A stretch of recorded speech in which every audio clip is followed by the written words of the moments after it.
પણ યુવા વર્ગ પણ છે. આપણે એક ભજનની કડીમાં કીધું છે, પેલે પ્રહર સૌ કોઈ જાગે, બીજા પ્રહર ભોગી, ત્રીજા પ્રહર ધુતારા જાગે અને ચોથા પ્રહર જોગી. આ 4 પ્રહર થાય. રાતના પ્રહર હોય, પેલું, બીજું, ત્રીજું ને ચોથું. ઘણી વાર વડીલો હજી પોતાની દેશી ભાષામાં વાત કરતા હોય કે વેલા પહર ચોથા પ્રહરે આવી ગયા હતા. આપણે કલાકો કહીએ છીએ ને, પણ આ બધા પ્રહરો રાત્રિના હોય. એમાં પેલા પ્રહર સૌ કોઈ જાગે, બીજા પ્રહર ભોગી, ત્રીજા પ્રહર ધુતારા, ચોરી કરવા વાળા હોય ને ત્રીજું પ્રહર પકડે. ત્રીજા પ્રહર ની અંદર લગભગ બધા નિંદ્રાધીન હોય. એટલે ત્રીજા પ્રહર ધુતારા જાગે, ચોથા પ્રહર જોગી. ચોથું પ્રહર છે ને જોગીઓનું છે. અને ચોથા પ્રહર ની અંદર બ્રહ્મ મુહૂર્ત થઈ જાય. તો વ્યક્તિએ ચોથા પ્રહર ની અંદર જાગવું જોઈએ. હે, આપણું પ્રહર ક્યારે થાય? નારાયણ સામે હોય ને ત્યાંથી ઉપર આવે ત્યારે. રાધે રાધે. હે, ઘણા 10-10 વાગે જાગતા હોય, ઘણાને તો બપોર થઈ જાય. નારાયણ પહેલા જાગવું જોઈએ. સૂર્યનારાયણ નો ઉદય ન થાય ને સાહેબ, એ પેલા વ્યક્તિએ જાગી જવું જોઈએ, જેથી કરી તમારા શરીરમાં દરિદ્રતા ન આવે, પ્રફુલ્લિત શરીર રહે, મન પ્રફુલ્લિત રહે. કેમ કે સૂર્ય છે ને એ તેજનો કારક છે. સૂર્ય છે એ તેજનો કારક છે. પછી એ વ્યક્તિ હોય પણ કેવું, આપણે ઘણી વાર વાત કરીએ છીએ આ ભાઈ તો કે હાવ નૂર વગરના છે, બોલીએ ને. કારણ એ ભાઈનો સમય જાગવાનો સમય ખોટો છે. નારાયણ જાગે, જો કે થઈ શકે તો ખરેખર એને રોજ જલ ચડાવવું જોઈએ, એમની પૂજા કરવી જોઈએ, વગર ખર્ચનું છે. પણ મહેનત વગર મળે છે ને એટલે એની કિંમત નથી થતી. સહેલું મળે છે ને કિંમત ન થાય, પછી ભટક્યા કરીએ. હું કઉ છું ને, માખી ચંદન પર હરે, ઈ દુર્ગંધ હોય ત્યાં જ જાય. ચંદન ઉપર માખી ન બેસે, ઈ દુર્ગંધ હોય ત્યાં જાય. અજ્ઞાની નર હોય ને એને ભક્તિ ભાવે નહીં, ઈ કા ઉઠે ને કા ઊંઘી જાય, એને ભક્તિ ન લાગે. પછી ભટકે. માનવ હોય એમાં ના નહીં, પણ ઈ માનવ કેવો હોય તો એશામ ન વિદ્યા ન તપો ન દાનમ જ્ઞાનમ ન શીલમ ન ગુણો ન ધર્મ તે મૃત્યુ લોકે ભુવિ ભાર ભૂતા મનુષ્ય રૂપેણ મૃગાશ્ચરંતી.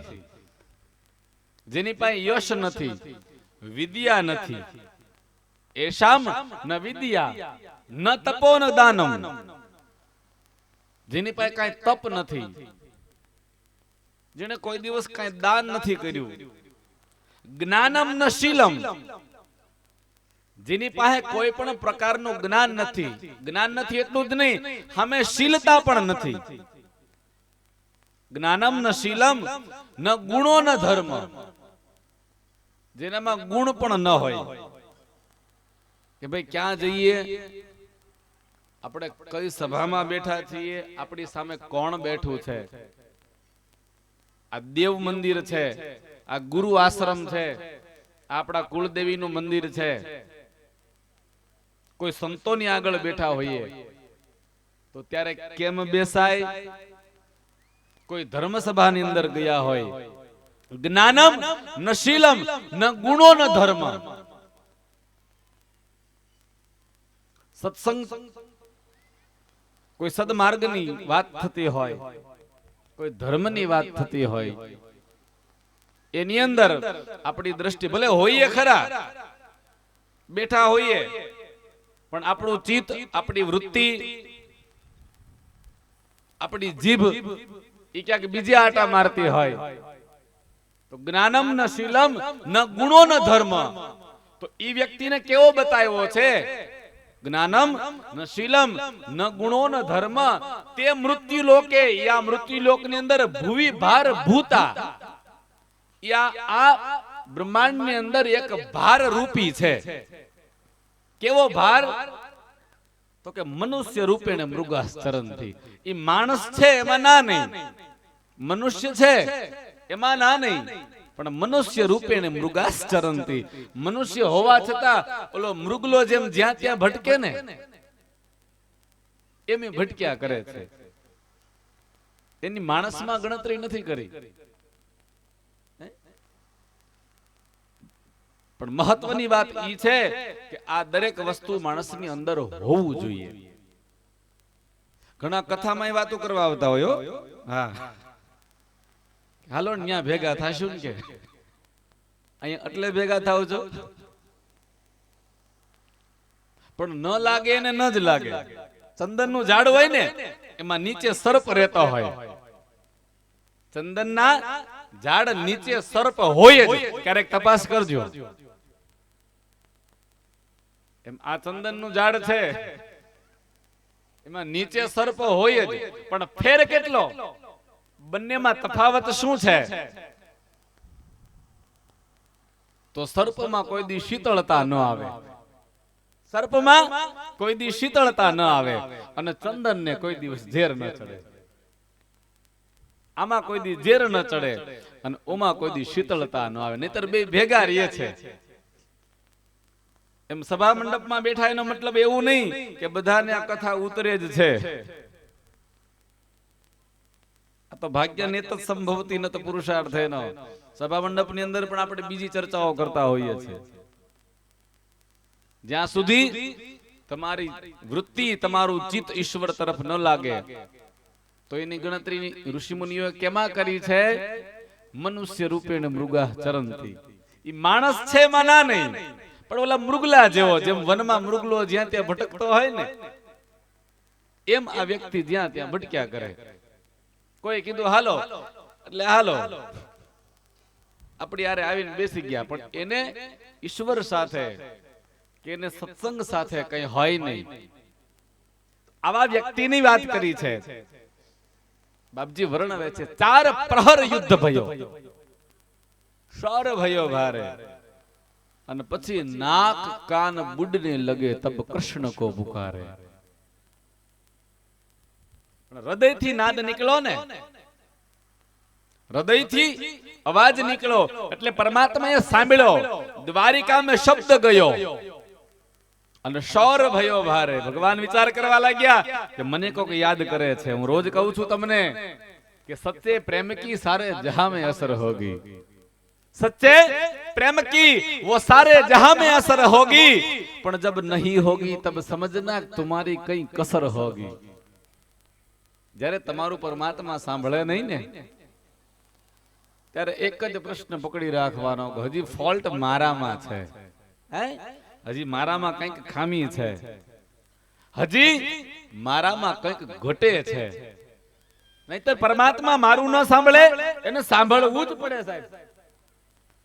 નથી સાંભળતા તો પરમાત્માને દોષ ન દ્યો. દોષ ન દે માનવી વાતા વિશ્વના વાયરા. પણ જળ ચલો ને જળ મહી વિંધાતા કદી જોયા નથી. મેં પ્રભુના કાર્યને પલટાતા કદી જોયા નથી, અને આંસુઓને આંખમાં ફરી જાતા કદી જોયા નથી. બહુ સમજવાય, ભગવાનનું કાર્યમાં કોઈ દિવસ આમ તેમ થાય જ નહીં સાહેબ. પણ તમારી સાચી લાગણી, તમારો સાચો પ્રેમ હોય ને, તો કનૈયા દોડીને આવે. હા, આપણે કહીએ છીએ ને વહવારું થઈને વાલો આવી યારે લોલ. વાસિંદુ કરવા આવ્યો તો કનૈયો. શું કામ? પોતાના ભક્તની લાગણી સાચી હતી સાહેબ, એનો પ્રેમ સાચો હતો. દ્વારિકામાં શબ્દ ગયો શૌર ભયો ભારે, તબ શંખ ચક્ર ગદા પદ્મ ગરુડ લઈ સિધારે. ભગવાન સ્વયં આવ્યા, પરમાત્મા આવ્યા છે એટલે નદીમાં કમળ છે. ગજેન્દ્ર પોતાના સૂંઢની અંદર કમળ લઈ અને સૌ પ્રથમ નારાયણની વંદના કરે છે. બાપજીના વખાણ કરે છે. કેવા વખાણ કરે? શાંતાકારં ભુજગશયનં પદ્મનાભં સુરેશં વિશ્વાધારં ગગન સદૃશં મેઘવાર્ણં શુભાંગં લક્ષ્મીકાન્तं કમલનયनं યોગિभिर्ध्यानगम्यं વંદે વિષ્ણું ભવભયહરં સર્વલોકૈકનાથં. ભગવાનની વંદના કરે, પ્રાર્થના કરે. શું બોલ્યા? શાંતાકારમ ભુજગશયનમ, જેનો શાંત આકાર છે ઈ શાંતાકારમ. શાંતાકારમ ભુજગશયનમ. ભુજગ કેતા સર્પ, સર્પ ઉપર જે શયન કરે છે. શાંતાકારમ ભુજગશયનમ પદ્મનાભમ સુરેશમ.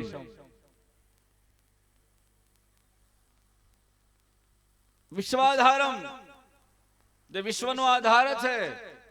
ગગન સદૃશમ, અને મેઘ વર્ણ. ભગવાનનું વર્ણન કેવું કર્યું? રૂપ કેવું છે ભગવાન? મેઘ વર્ણ. આ મેઘ વર્ણ આપણે બોલીએ છીએ, અમારી માતાઓ ઘણીવાર લગ્ન ગીતમાં બોલે છે મેઘ વર્ણ. ખ્યાલ છે? મેઘ વર્ણનું વર્ણન થાય લગ્ન ગીતમાં. કયા ગીતમાં થાય? રાધે રાધે.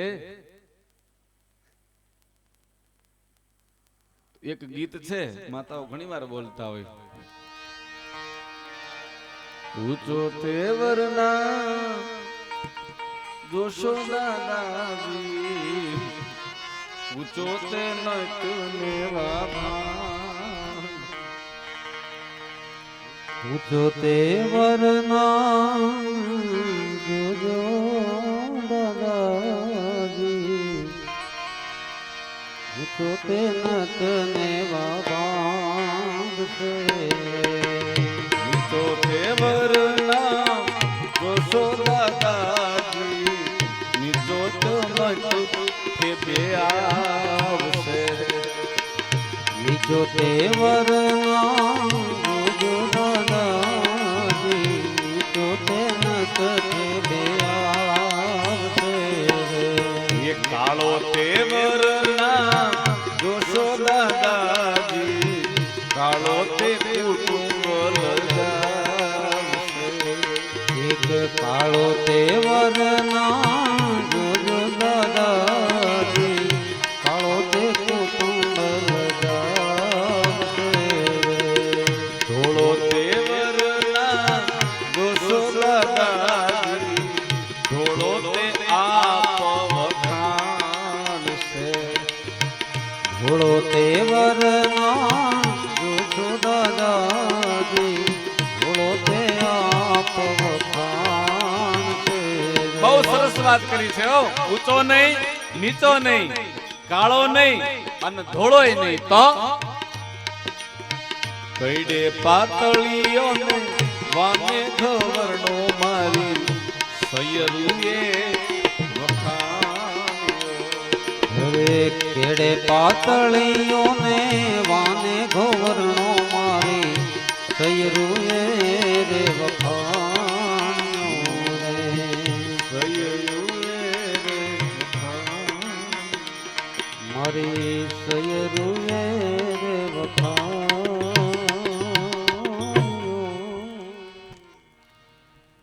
મેઘ વર્ણમ શુભાંગમ.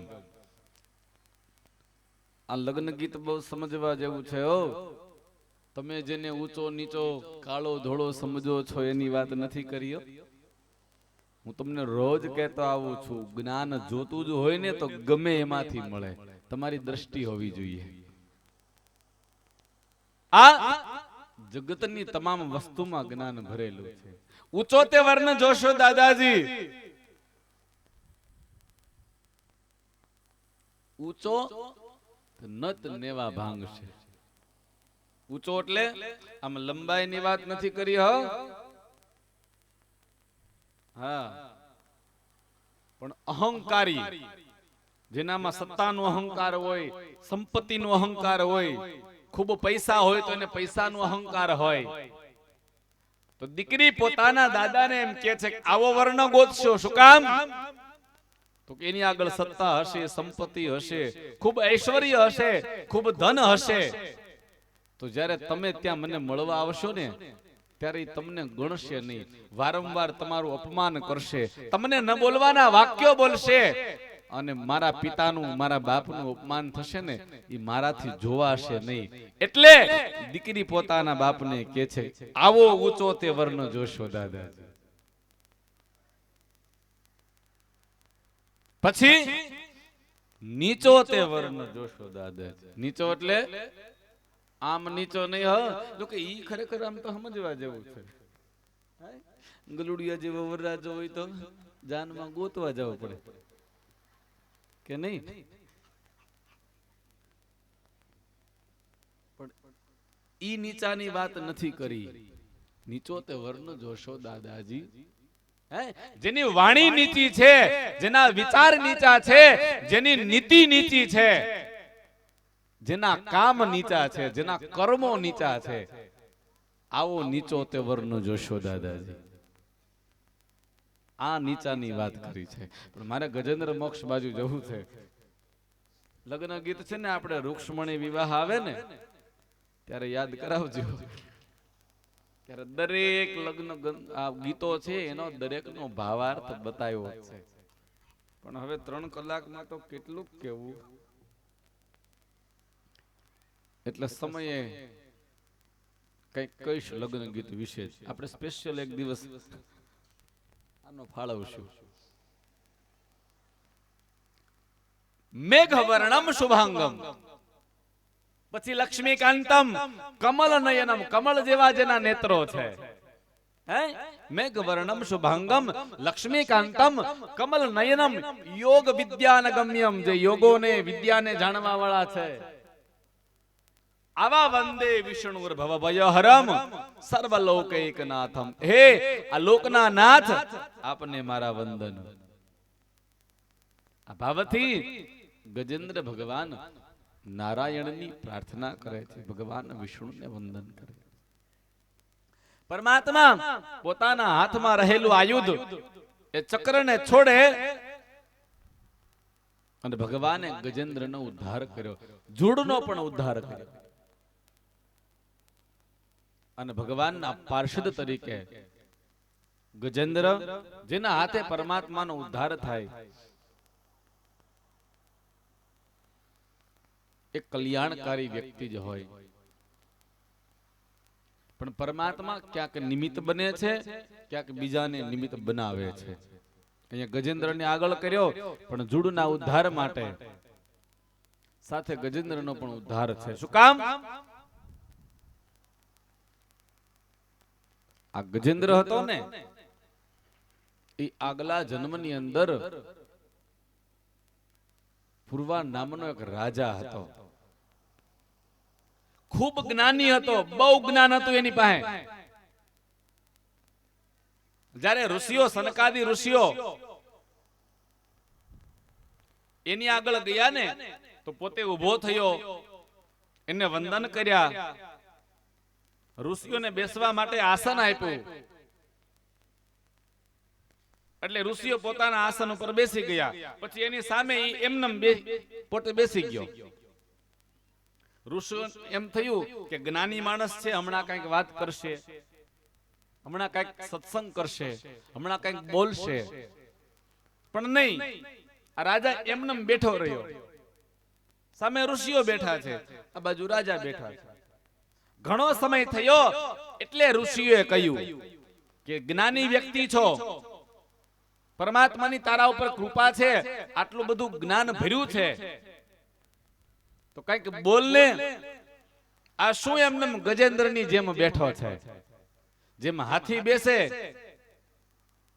એમનેમ શું બેઠો છે? પણ જ્ઞાન છે અને પીરસતો નથી, તો તારે મનુષ્યોની કઈ જરૂર નથી. જા, તું ગજેન્દ્ર જેવો થઈ જા, તું હાથી જેવો થઈ જા. એટલે ઋષિના શ્રાપથી આ પુરુ નામનો જે રાજા હતો ને, ઈ આ ગજેન્દ્ર થયો. પણ જ્ઞાની હતો, ભગવાનનો ભક્ત હતો. કહેવાનો ભાવાર્થ કે જેની આગળ હોય ને એને વહેંચવું જોઈએ, વેચવું ન જોઈએ. જેની આગળ હોય એને વહેંચાય, અને વહેંચવાથી વધે, વેચવાથી ન વધે. જ્ઞાન વ્યક્તિએ પીરસવું જોઈએ. પરમાત્માની કૃપા હોય ને તમારી આગળ કઈ હોય તો તમારે સમાજમાં આપવું જ જોઈએ. અને સામે વ્યક્તિઓ પણ એવા હોવા જોઈએ કે જે કંઈક પ્રશ્નાર્થ થઈ શકે, કંઈક પ્રસંગ આગળ હાલી શકે. સવારમાં એક ચિઠ્ઠી આવી હતી ભાઈ, અહીંયા કંઈક 12 બીજનો પ્રશ્ન હતો. પણ એ જે વાત છે ને 12 બીજની, મેં એક દિવસ કહ્યું તો કે આ સૃષ્ટિનું રચના 2 પ્રકારે થઈ છે, નાદના વ્યવહારથી અને બુંદના વ્યવહારથી.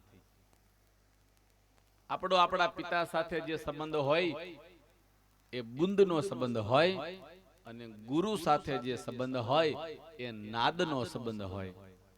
નાદ અને બુંદ એનો આ બધો વિસ્તાર છે. અને રામદેવજી મહારાજ આ 2 વિસ્તારની બહાર છે. એ નથી નાદમાં આવતા કે નથી બુંદમાં આવતા, કેમ કે એ તો કંકુના પગલે આવ્યા હતા. હે, ગાવાવાળા સંતોએ લખ્યું છે ને, ભજનની એક કડીમાં છે, એવા કંકુના પગલે વાલો આવ્યો, પધાર્યો મંદિરિયાની માય. અજમલ રાજા આવી ભક્તિ કરે, દર પૂનમ દ્વારિકામાં જાય, એક ભજન છે. પણ એ કંકુના પગલે પરમાત્મા આવ્યા છે. એ નથી નાદના વ્યવહારે આવ્યા, તે નથી બુંદના વ્યવહારે આવ્યા. એટલે જે બુંદની બાર છે ને, એ 12 બીજ, જે બીજની બાર છે એ 12 બીજ, એ ભગવાન રામદેવજી મહારાજ છે. બહુ સમજવા જેવી વાત છે. પણ આ તો આરાધની વાત છે. જો બહુ આધ્યાત્મિકમાં લઈ જાયશ તો ખરેખર આનંદ આવશે. પણ મૂળ કથા ઉપર ચાલીએ છીએ. પણ આવા જો પ્રશ્નાર્થ થતા હોય ને તો આનંદ આવે. એમ થાય કે નહીં, કઈક જિજ્ઞાસા વૃત્તિ માણસમાં છે અને હોવી જોઈએ. પરિવાર અમે કાલ રાતે બહુ આનંદ કર્યો. એમ ભલાણી પરિવાર બધો ત્યાં મારા ઉતારે આવ્યા હતા. પછી ઘણા પ્રશ્નો એના એવા હતા. એટલે એક કસોટી કરવા માટે નહીં હોવ, અને પ્રશ્નો છે ને કોઈની કસોટી કરવા માટે ન કરાય, જિજ્ઞાસા વૃત્તિથી કરાય. પણ પરિવારના વડીલો કાલે ત્યાં બેસી અને અમે જે કલાક આનંદ કર્યો છે, પણ એની જિજ્ઞાસા વૃત્તિ હતી, ખૂબ આનંદ આવ્યો. એમ આવા પ્રશ્નો આપશો તો મને પણ આનંદ થશે, મજા આવશે. એવું નથી કે બધાના જવાબ હું આપી શકું એમ, કેમ કે સંપૂર્ણ કુંભો ન કરો તે શબ્દ, આખો ઘડો ભર્યો એ છલકાય નહીં. હા, અર્ધો ઘટો ઘોષમુપૈત નિત્યમ.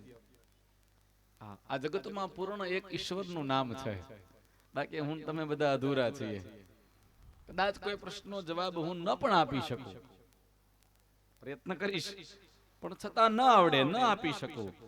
પણ તમે પ્રશ્ન કરશો તો મને ખ્યાલ આવશે કે નહીં, તમારી અંદર કંઈક જિજ્ઞાસા વૃત્તિ છે. પણ પ્રશ્નો છે ને, મેં કહ્યું એમ, કંઈક લોક કલ્યાણ ના હોય, કંઈક જગ હિત માટે હોય, કોઈ દેવી દેવતા ના હોય, કોઈ શાસ્ત્રો ના હોય, એવા લખીને આપવા કે જેથી એનો સાર સારો નીકળતો હોય, એનો ભાવાર્થ શરૂ થતો હોય. જો કે આમ તો પરમાત્માની કૃપા છે. હા, એટલે 4 માંથી એકેય પુરાણ નો હશે તો 100% જવાબ આપી શકે. છતાં વ્યક્તિની અંદર જિજ્ઞાસા વૃત્તિ હોવી જોઈએ, કંઈક જાણવા માટે.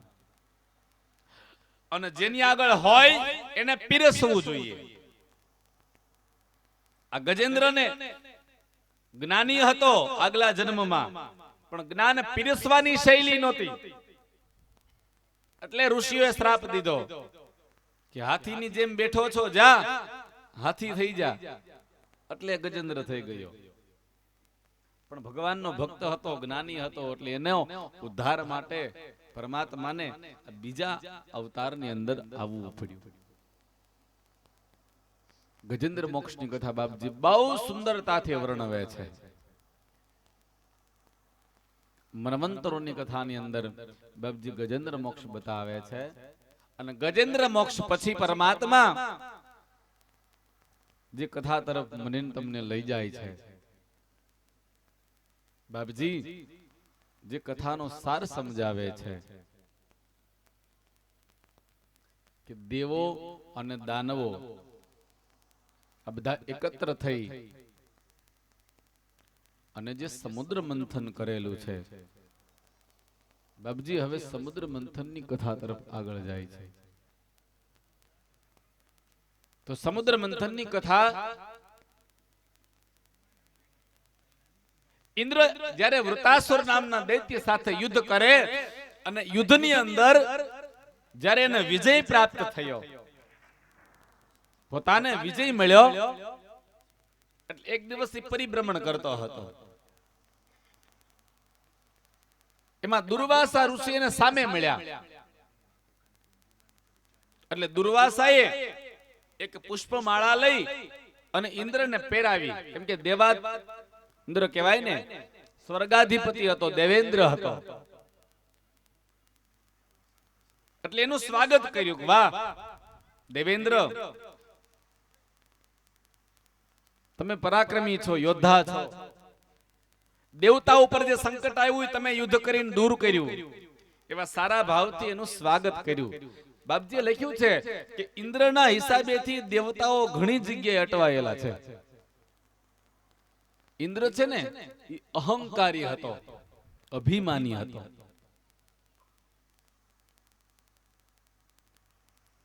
એક વખત ઇન્દ્રને એમ થયું કે લાવા મૃત્યુ લોક ઉપર એક ચક્કર મારું. એટલે મૃત્યુ લોક ઉપર આવ્યા. જોજો વ્યક્તિને પોતાની કિંમત છે ને બહુ હોય, પણ હું કહું છું ને એ આપ વખાણ છે. એટલે ધોળો તે વર્ણ જોશો દાદાજી, ધોળો તે આપ વખાણ છે. એ પોતામાંથી જ ઊંચા ન આવે.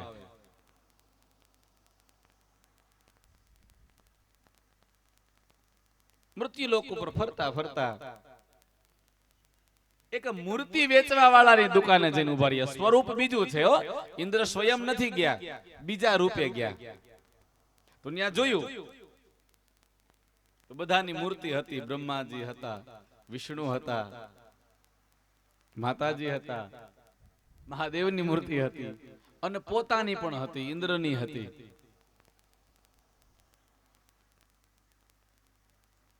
એટલે સીધું તો પોતાની મૂર્તિનું ન પૂછાય.